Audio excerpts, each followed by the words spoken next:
Pai do Senhor Jesus, para todos os irmãos e todas as irmãs. Aleluia. Graças a Deus. Que bom que nós temos uma boa participação de nossa membresia aqui hoje. Bem-vindo de fato todos os que nos visitam, os que chegam para cooperar conosco, os que regressam, ao convívio da igreja. E o Josué Mauri também, Deus abençoe. Feliz que o Isaías Negrão está aqui, Passou meio perrengado, mas tá bom, graças a Deus. Irmãos, vamos ler o Salmo primeiro, livro de Salmos.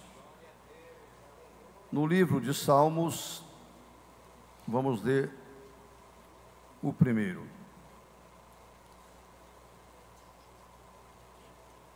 No telão está lá a versão. Vamos todos, vamos? Bem-aventurado.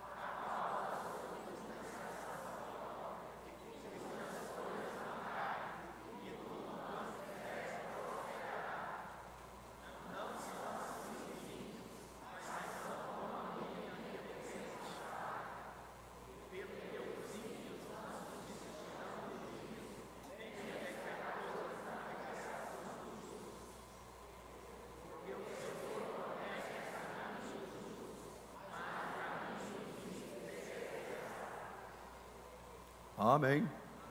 Aleluia. Podem se sentar, irmãos. Deus abençoe.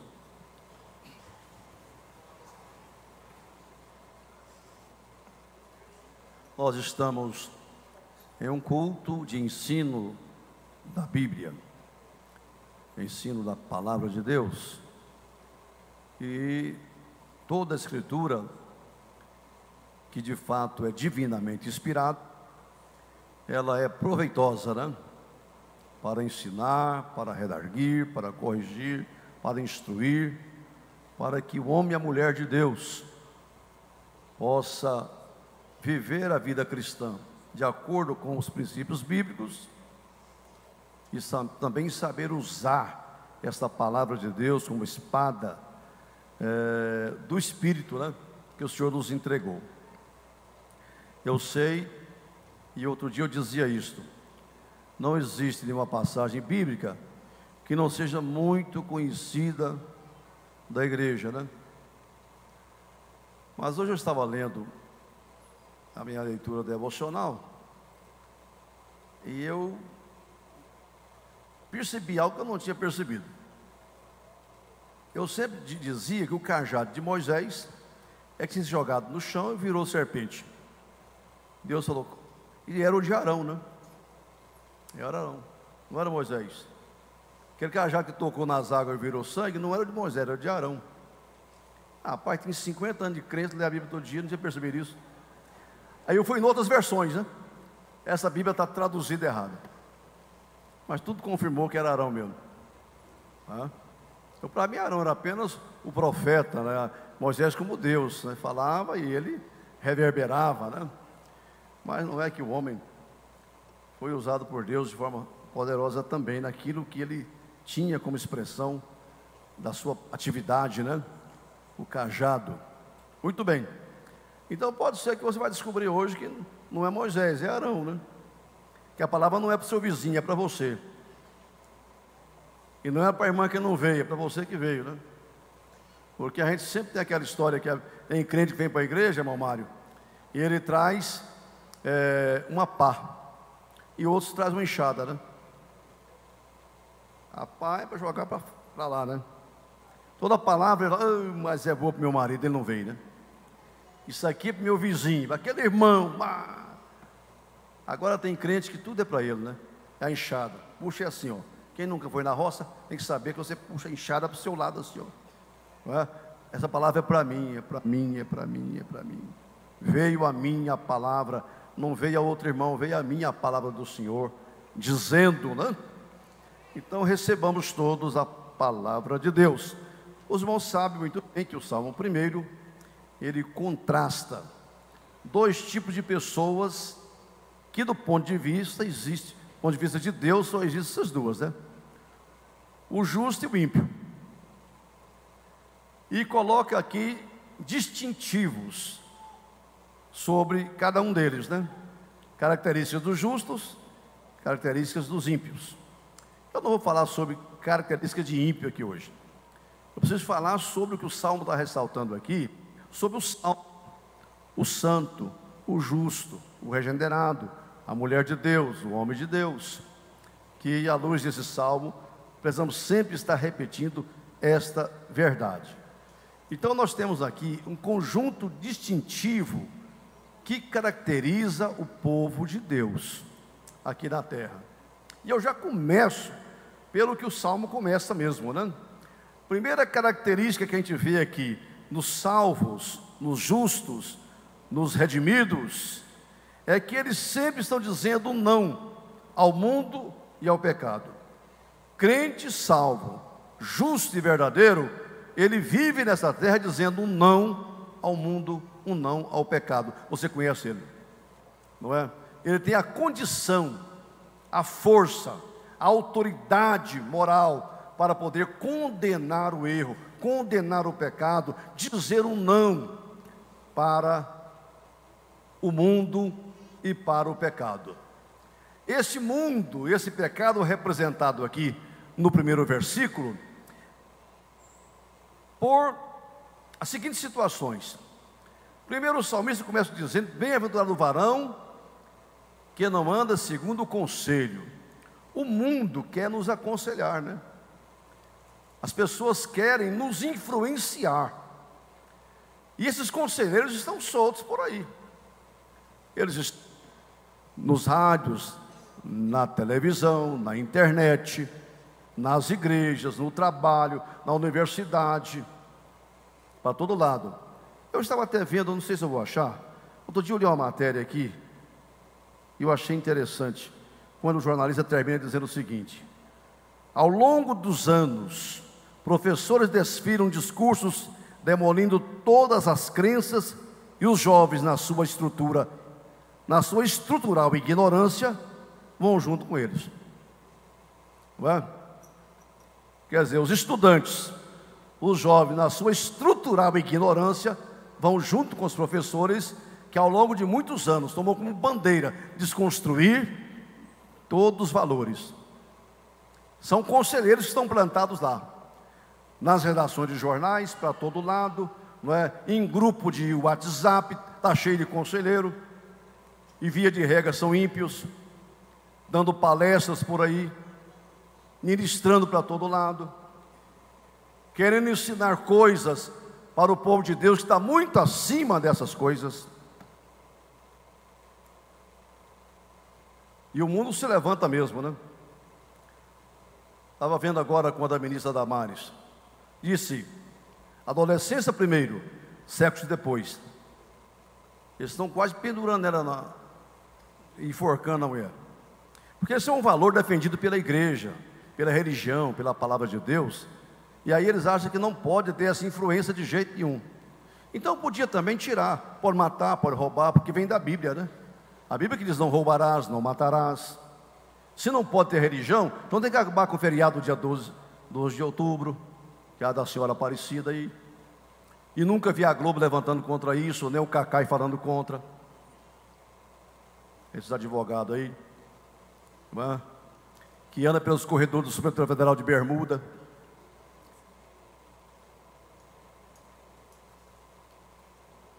Que dia que um jornalista, a Folha de São Paulo, da São Paulo, fez uma matéria dizendo: tem que acabar com o feriado. Eles não são loucos.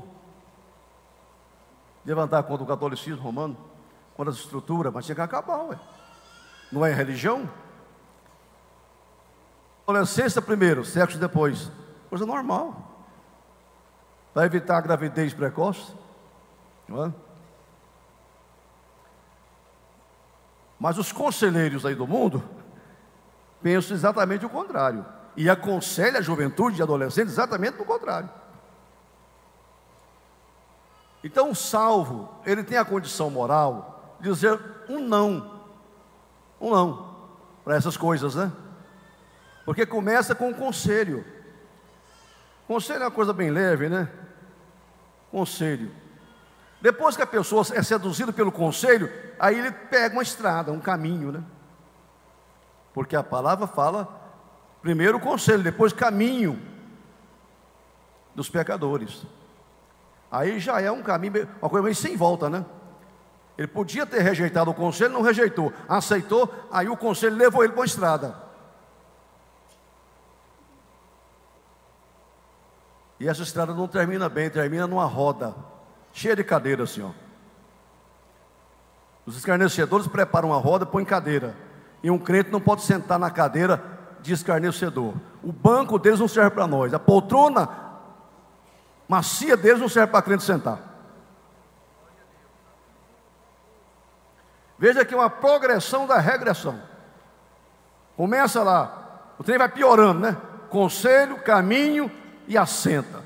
Não começa lá, feliz é aquele que não assenta na roda do escarnecedor. Você não vai assentando assim. Não. Você começa a ser seduzido pelo conselho. O conselho te leva lá na frente a sentar. Então identifica um conselho de ímpio de cara e diz: não serve para nós, um não para você. Feliz é o varão, é a mulher, o homem de Deus que identifica isso e diz: não, não anda, não assenta, não aceita conselho de ímpio. Isso é marca de crente salvo, não é? É marca de salvo, de justos. Porque nós sabemos que o processo santificador, primeiro é dizer um não, né? Para o mundo, depois um sim. E é de fato o que acontece. Essa marca distintiva do salvo é ter condições de dizer um não ao mundo e ao pecado, e dizem sim para Deus e a sua palavra. Sua fonte de prazer é a lei de Deus. Tem o seu prazer na lei do Senhor. Isso é marca de salvo, de justo. O salmista dizia: oh, quanto ama a tua lei. Salvo ama a lei de Deus. Salvo ama a palavra. Salvo ama ouvir, meditar na palavra do Senhor. Tem prazer na lei do Senhor. Aquilo que é um aborrecimento para o ímpio é prazer para nós. Essa pregação, o discurso da igreja, da palavra de Deus, que causa irritação lá fora, para nós é música, né? Nos nossos ouvidos. Eles não têm prazer na lei do Senhor. Quem tem prazer, satisfação na palavra é o justo, é o salvo. Isso é uma marca distintiva do salvo. É se ele realmente ama a palavra. Você tem prazer na palavra, nos ensinamentos do Senhor.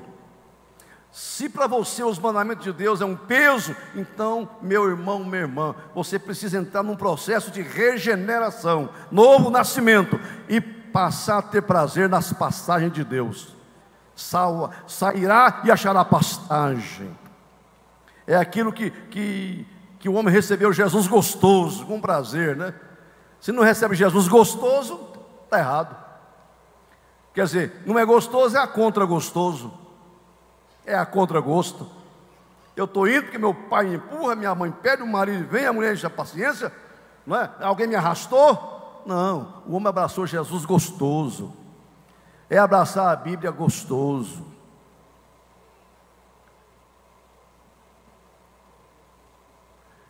Eu vi uma vez um documentário de irmãos que levam Bíblia para o Irã, um país muçulmano que não aceita de jeito nenhum a palavra de Deus. Mas querendo ou não, lá tem o povo de Deus, né? E aqueles pastores que levavam as Bíblias para os irmãos, filmaram aquilo tudo. E você não imagina a satisfação de cada um deles quando recebia uma Bíblia, um exemplar da Bíblia. Eles abraçavam o livro, beijavam a Bíblia de um lado e de outro, e saltava com a Bíblia, não é? Mas quando tem demais, a pessoa não valoriza, né? Nós estamos já enfastiados de tanta Bíblia, né? Desse maná, desse pão vil. Meu irmão, você ainda ama ler a palavra? Tem prazer na lei do Senhor? Então você glorifique a Deus, porque você não se deixou levar por esse instrumento, ou por esse instrumental do mundo que quer te afastar, essa impiedade toda que domina o mundo. Porque quando a Bíblia diz lá, e por se multiplicar a iniquidade, o amor de alguns ou de muitos esfriará. Não é exatamente multiplicar a violência, a prostituição e uma série de coisas aí que a gente identifica como sendo pecado à primeira vista, né? Não, aqui ele está dizendo o seguinte: por se multiplicar o levante contra Deus, o enfrentamento contra a palavra de Deus, é isso que esfria o amor de muito crente. É porque há um multiplicar da iniquidade, do iníquo, um levante contra Deus e contra a sua palavra, objetivando o quê? Esfriar o amor no coração da igreja. A igreja tem que saber dizer um não para esse sistema maligno e dizer um sim para Jesus, para a palavra, para as coisas de Deus o tempo todo. É isso que é. O contraste ali é esse. Para Deus só tem dois tipos de gente: ou é salvo, ou é justo, ou é ímpio. Tem meio termo, né? João Manuel que canta um hino aí, quase crente. Que quase crente? E tem gente que é quase mesmo, né? Mas não é. O quase não entra, irmão. Um dia Jesus falou com um escriba, com um cara inteligente, né? E perguntou Jesus sobre o maior mandamento. Jesus explicou para ele, ele falou: o senhor está certo, é assim que está escrito mesmo. Aí Jesus falou: você não está longe do reino. Eu não sei se ele entrou, né? Você não está longe do reino. Está bom, mas não está, não é tudo. A pessoa, Jesus fala para mim: você não está longe do reino. Eu vou ficar muito triste. Estou achando que eu estou no reino, né? Estou dentro dele, estou vivendo ele. Então tem gente que Jesus fala: você não está longe. Para aquele camarada ele falou: falta uma coisa só, não é 10, não, uma só. Mas o essencial, né? Então, meus irmãos, estou falando de marcas distintivas de um salvo. Veja aí os irmãos. Dizem o sim para Deus e a palavra. Sua fonte de prazer é a lei do Senhor. A palavra ocupa sua mente e seu coração, gerando amor, retidão, obediência, pureza, porque ele se envolve de tal forma com o prazer que ele tem nas coisas de Deus, que aquilo consome a mente, o coração dele, não é? Inunda a alma dele. E a gente chega a dizer o que o salmista falou: o meu coração ferve com palavras boas. Palavra boa é a palavra de Deus, né? O meu coração ferve com a palavra de Deus. Está fervendo ou não está, irmão? Tem que ferver com a palavra de Deus. E Paulo dizia lá que a palavra do Senhor tem que habitar em nós abundantemente. Estava vendo agora uma enquete, uma pesquisa nos Estados Unidos. Até o Silas reverberou isso, mas não já tinha lido isso há mais tempo, que já tem um certo tempo. Ele falou: foi feita uma pesquisa que se você ler a Bíblia uma vez por dia, ou por semana, não me lembro mais, não tem efeito nenhum nas pessoas. Se você ler 2 vezes, não tem efeito. Se ler 3 vezes por semana, não tem efeito. A partir da 4ª vez é que você vai ser impactado. Por isso que Paulo falou: a palavra habite em vós abundantemente. Esse negócio de ter contato periférico com a Bíblia não vai ter resultado concreto. Nós temos que envolver com esse negócio aqui. Tem que dizer: ó, quanto ama a tua lei, é a minha meditação todos os dias, porque ele medita nela dia e noite. Diz aqui, o salvo faz isso, medita dia e noite. Quer dizer, ele é consumido por essa palavra. Isso é igual orar sem cessar. Orar sem cessar É orar no trabalho, orar na viagem, orar na igreja, orar quando está tomando banho, quando está alimentando, orando, está orando. Falando com Jesus: Jesus, eu te amo, te adoro, sou maravilhoso, me ajuda. Jesus abençoa aquele irmão, cura aquele outro, está viajando. Está orando sem cessar, né? Frasezinha curta, não é ficar, pode ficar 2 horas, a gente tem que ficar 1/2 hora. Esses momentos precisa ter, mas orar sem cessar, você está sempre falando com Deus, não é? Falou comigo? Não, eu estou aqui conversando com Jesus, né? É um combinado entre eu e ele, né? Quem conhece essa piada já sabe o que eu falei. É um combinado entre eu e Jesus. Estamos falando com ele.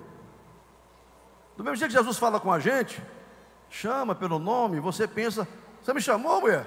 Não. Mas alguém chama meu nome aqui. É o Senhor chamando, né? Orar sem cessar é isto. Aí falando com Jesus, viajando. Eu tenho minhas frasezinhas que eu falo com Jesus repetidamente, vou repetindo aquilo, né? Meu jeito de falar, né?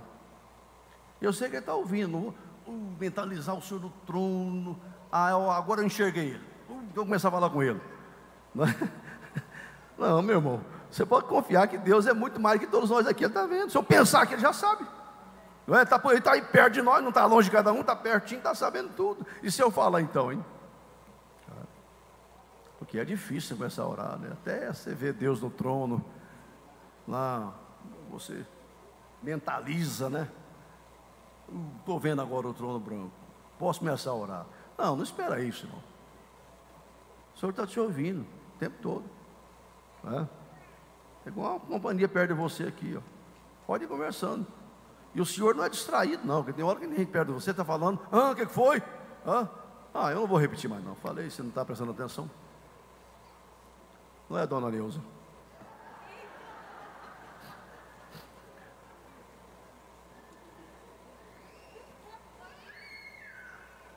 Mas as pessoas hoje andam muito concentradas, né? E aí?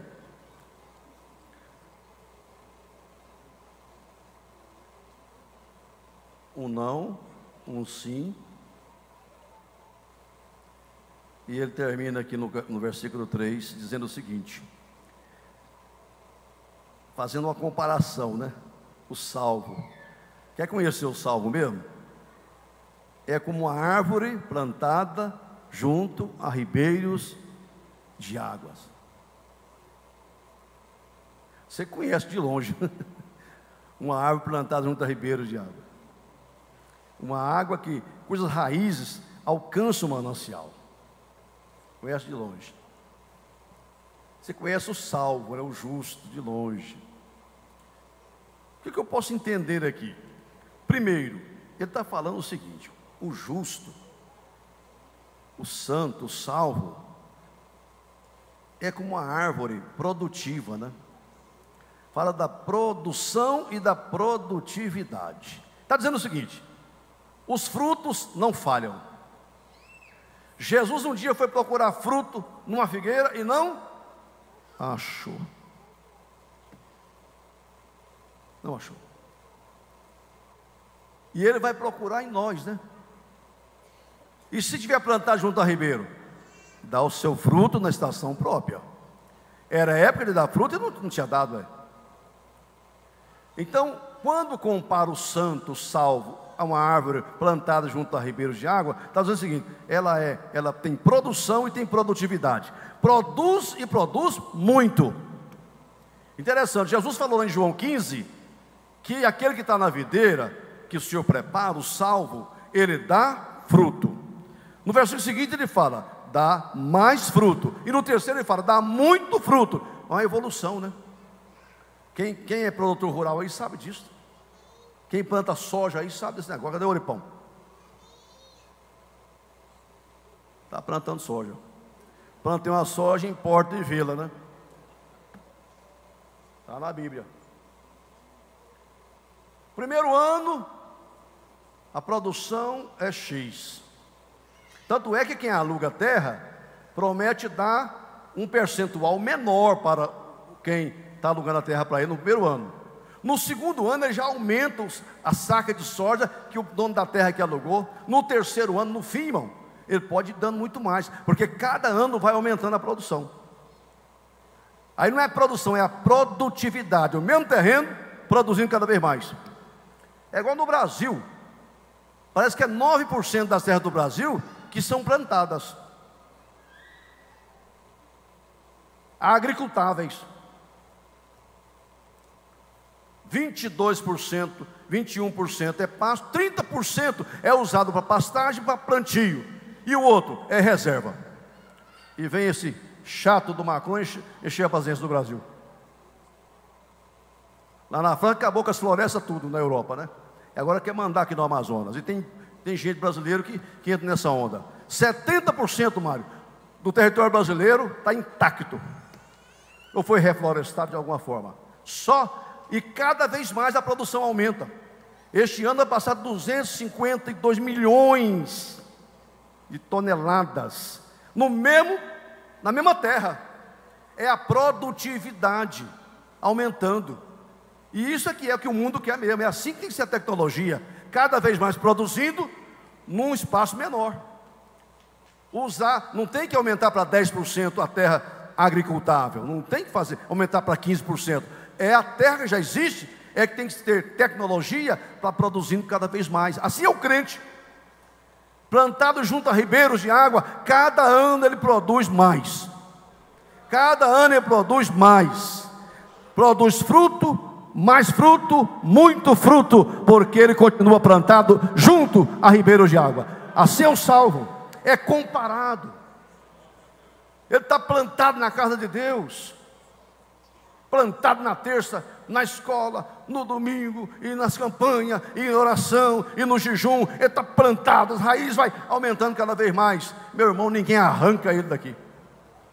Ninguém arranca ele da presença de Deus, porque está falando além da produtividade, que significa ser comparado a essa árvore, está falando também da vitalidade. A árvore plantada junto a ribeiro de água é árvore saudável, que tem saúde, que tem vigor, que tem vida, que tem vitalidade.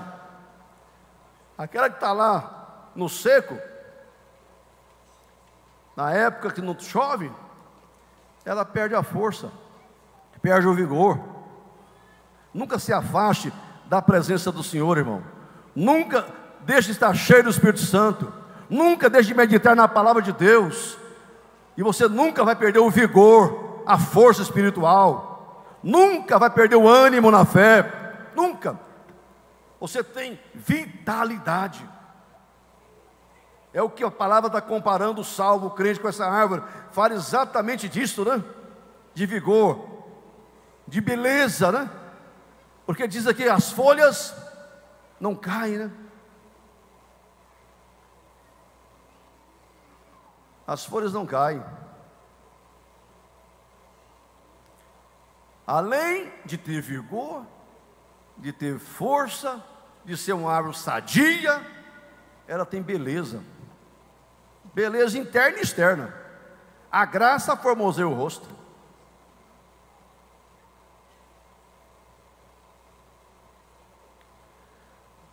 Se cheguei num lugar aí, irmão, pastor, está cada vez mais bonito. Aí queria que ficasse feio. Mas é a graça de Deus. Havia no dia eu estava cheio do Espírito Santo, né? Cheio da graça. Aí os olhos do guarda é bom também, né? A boca é crente. Mas olha, as folhas não caem. Fruto é uma coisa, folha é outra. Você precisa não somente ser honesto, tem que parecer honesto, né? Não basta a mulher de César ser honesta, tem que parecer honesto. Não basta você ter fruto, tem que ter aparência também, demonstrar isto, né? Para todo mundo perceber, a ver. De longe você enxerga, que árvore bonita. Lá no jardim só tinha árvore bonita, né? Bonita para ver a aparência, né? Aos olhos, enchia os olhos, né? Enchia os olhos, que árvore linda, né? Você anda em Goiânia de quando vez, que coisa linda. Você admira as árvores, né? Linda, linda. Flores, folhas. Chama a atenção da gente. Até falava, tem tanta coisa bonita em Goiânia para todo lado, mas você não vê a beleza. Acostumou com isso aqui, né? Aí você vai para um país lá, gente, olha que avenida linda, cheia de, olha que coisa, que harmonia nessas plantas. Aqui tem do mesmo jeito. Mas lá você nunca viu de lá, né? Viu aqui, né? Presta atenção, irmão. Como está a sua aparência diante de Deus? Todo mundo olha para você, para um servo de Deus, e vê folhas. Folhas não caem. Devia cair, né? Quando vem aí o outono, as folhas não caem. Aquela figueira cumpriu o papel dela. Tinha folha, só não tinha fruto. Tem que ter folha, tem que ter fruto. Se tem folha, tem que ter fruto. Se tem fruto, tem que ter folha. Aí ser o homem e a mulher de Deus. Fala também de que mais? De durabilidade. Meu irmão, uma árvore plantada junto à ribeira de água, ela dura muito tempo. Não é? Tem vida, sobrevida, vai longe. Mas e a outra? Lá no Salmo 92 fala lá, né?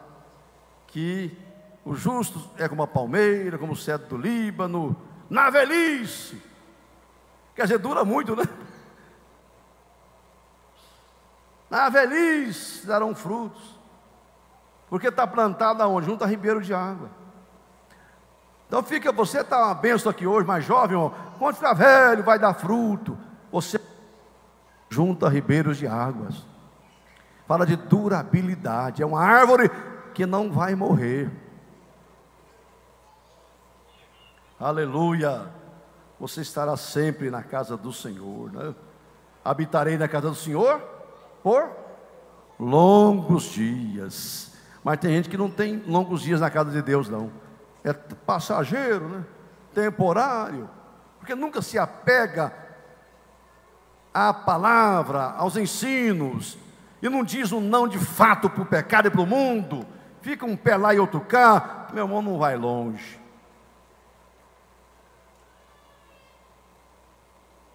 Por fim, ou finalmente, fala da prosperidade, né? Tudo quanto fizer, prosperará. Isso quer dizer, você tem a bênção de Deus, né? Não é que o crente não fracassa aqui e ali em algum projeto, algum negócio, mas ele tem a bênção de Deus e supera tudo, vence tudo. Tudo quanto fizer, tem a bênção de Deus. Ele coloca a mão, Deus põe a mão em cima. Porque Deus tem compromisso com quem tem compromisso com Ele. Quando o homem, a moça, o rapaz, o jovem tem coragem de tomar posição,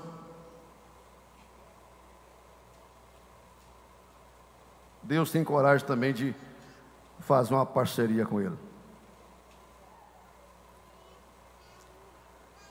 Os crentes verdadeiros são conhecidos pelas coisas que praticam, pelos lugares que frequentam, pelas pessoas com as quais convivem. Fique em pé comigo. Aleluia. Glória a Deus. Glória a Jesus.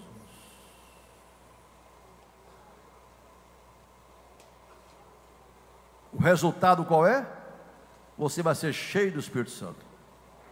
Jesus falou: quem tem sede, venha a mim e beba.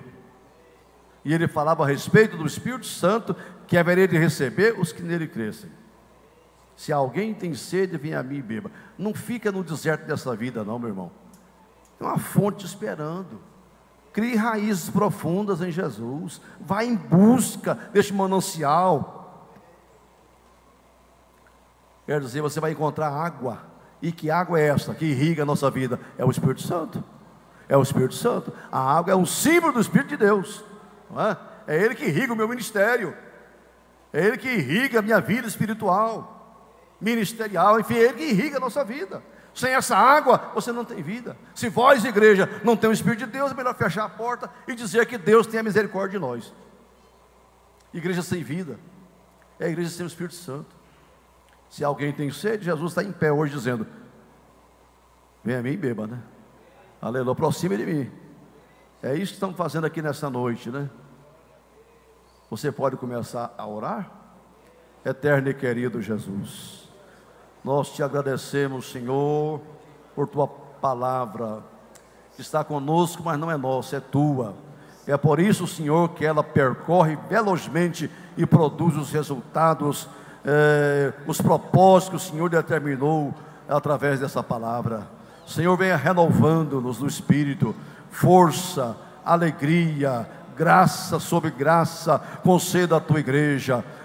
Que haja um mover novo do Espírito em nossas vidas, Senhor, e que possamos estar aqui hoje recebendo do Senhor, desta fonte inesgotável, fonte sanadora, que é o teu Espírito Santo, aleluia, um renovo espiritual, graça sobre graça, que a nossa vida seja aqui de fato um culto a Ti, um louvor ao Senhor, que vivamos aqui nessa terra expressando o Teu amor, a Tua graça, o Teu poder, a Tua glória, Senhor, como corpo de Cristo, como igreja do Senhor, vivendo a plenitude que o Senhor trouxe para nós, não qualquer vida, mas vida abundante, vida transbordante, vida no Espírito, vida na graça, vida no poder de Deus, vida de milagres, vida de triunfo sobre o pecado, o mundo, o diabo e a carne. Senhor, dá-nos essas condições.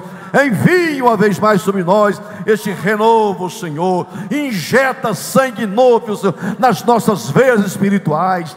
O sangue do Senhor tem poder. Dá-nos dessa graça, dá-nos mais do Teu Espírito, Senhor.